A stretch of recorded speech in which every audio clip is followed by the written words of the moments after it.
పెరిగింది మరో గ్రామంలో. ఆయన 30 సంవత్సరాల వరకు ఒక వడ్రంగి వాణి దుకాణంలో పనిచేశాడు. తర్వాత 3.5 సంవత్సరాలు సంచారకుడిగా ఉన్నాడు. తానెన్నడూ ఓ కళాశాలకు వెళ్ళలేదు, ఒక కార్యాలయాన్ని స్థాపించలేదు. తనకంటూ సొంత కుటుంబం లేదు, తనకంటూ సొంత ఇల్లు లేదు.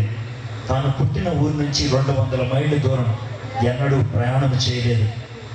చాలా చిన్న వయసులోనే తనకి వ్యతిరేకులు ఎక్కువైపోయారు. అయితే 2 దొంగల మధ్యన ఆయన్ని చంపాలి అని నిశ్చయించుకున్నారు. ఆయన చనిపోతున్నప్పుడు ఆయనకున్నటువంటి ఏకైక ఆస్తి ఆయన అంగి. ఆ అంగీని చింపకూడదని దాన్ని చీట్లు వేసుకొని పంచుకున్నారు. ఆయన చనిపోయి 2000 సంవత్సరాలు అయిపోయింది.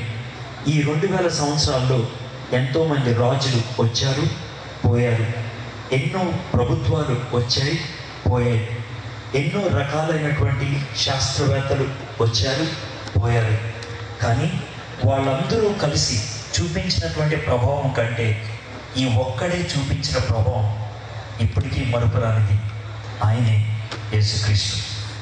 ఆ యేసుక్రీస్తు యొక్క జన్మదినాన, ఆయన జన్మానికి మన జీవితానికి సంబంధం ఏంటి? ఎందుకని ఎంత ఆహ్లాదాన్ని చేయాలి? ఈరోజు గత 24 గంటల్లో 3,66,000 మంది పుట్టారు. 3,66,000 మంది పుట్టారు. ఇది ప్రపంచంలో ఉన్నటువంటి పరిస్థితి. వీళ్ళందరూ కూడా హీరోలు అవుతారా? అవ్వకపోవచ్చు. ఒక్కళ్ళిద్దరు మాత్రమే అవుతారు. వీళ్ళందరూ కూడా మంచి హీరోలు అవుతారా? అవ్వకపోవచ్చు. ఒకళ్ళిద్దరు మాత్రమే అవుతారు. వాళ్ళందరినీ జ్ఞాపకం చేసుకుంటారా? జ్ఞాపకం చేసుకోరు. ఒకళ్ళిద్దరు మాత్రమే. అయితే వాళ్ళని ఇన్ని వేల సంవత్సరాలు జ్ఞాపకం ఉంచుకుంటారా? బహుశా ఉంచుకోకపోవచ్చు. కానీ యేసయ్యను మాత్రమే ఎందుకని జ్ఞాపకం చేసుకుంటారు? కారణం ఏంటి? మైకేల్ జాక్సన్ చాలా బాగా నాట్యం చేసేవాడు. ఆయన నాట్యానికి ప్రపంచంలో ఎవ్వరికి ఇవ్వనటువంటి రుసుము ఇచ్చేవాడు. అయితే ఆయన చనిపోయినప్పుడు ఆయన సమాధి పెట్టి కోసం టీవీలో డబ్బులు అడుక్కున్నారు. ఈయన చచ్చిపోయాడు, ఈయన సమాధికి ఎవరంటే డబ్బులు ఇస్తారని.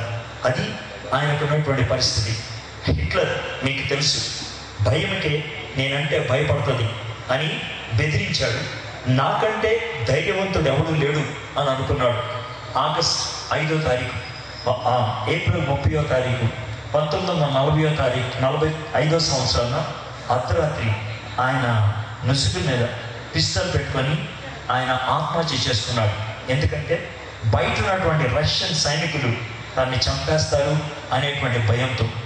అంతమే సిగ్గుపడుతుంది నన్ను చూస్తే అనుకునేది మెర్లిన్ మోన్రాయ్. ఆగస్ట్ 5వ తారీఖు 1962వ సంవత్సరంలో తన ముఖాన్న ముడతలు కనబడ్డాయని, తనకున్న అందం పోతుందని, తనకంటే అందగత్తి తన ముందు కనబడితే ఓర్వలేనని నిద్ర మాత్రం వేసుకొని చచ్చిపోయింది మెర్లిన్ మోన్రాయ్. వీళ్ళందరినీ మనం జ్ఞాపకం చేసుకుంటాం. మైకేల్ జాక్సన్, చాలామంది యూత్ అద్భుతమైన డ్యాన్స్ వేశారు.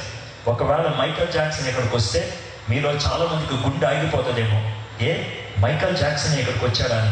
ఎందుకంటే అంత గొప్ప నాట్యం. కానీ ఆయన చావు ఎంత దౌర్భాగ్యమో ఆలోచించండి. మెర్లిన్ మోన్రాయ్తో ఓ కప్పు టీ తాగితే చాలు, నా జీవితం ధన్యమైపోతుంది అన్నాడు మిథున్ చక్రవర్తి. చాలా అందగత్తి. అమెరికాలో 3 రాష్ట్రపతులు నన్ను పెళ్లి చేసుకుంటామని బ్రతిమలాడారు మెర్లిన్ మోన్రాయ్ని. ఆమెను చూస్తే ఎవరికైనా సరే కళ్ళు మిరిమిట్లు కలుగుతాయి, అంత అందగత్తే.